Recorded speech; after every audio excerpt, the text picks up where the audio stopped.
en particulier lorsqu'une amélioration de la sécurité. Cependant, derrière les annonces triomphantes, des questions cruciales demeurent quant à la portée réelle de cette victoire et à ses implications stratégiques à long terme.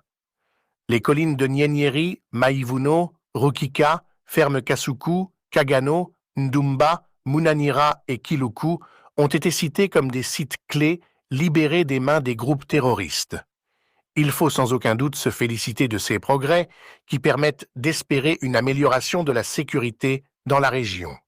Cependant, un examen plus approfondi révèle des aspects qui soulèvent des inquiétudes quant à la nature réelle de cette opération militaire. La récente défaite des forces RDF M23 de Kagame sur les collines marque un tournant décisif et soulève des questions importantes sur les perspectives à long terme de leurs efforts militaires. Bien que cette défaite soit présentée comme un simple revers, elle pourrait marquer le début d'un échec plus complet pour les RDF M23 de Kagame, en particulier lorsqu'elles sont confrontées aux forces combinées de la SADC, des FARDC et du Wazalendo.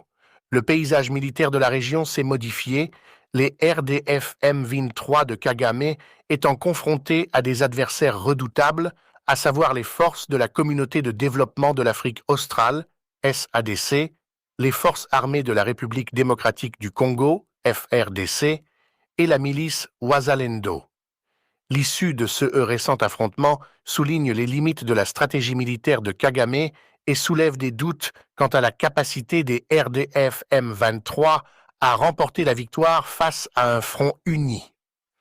La défaite sur les collines suggère que les RDF M23 de Kagame pourraient surestimer leur capacité militaire ou sous-estimer la force et la coordination de leurs adversaires.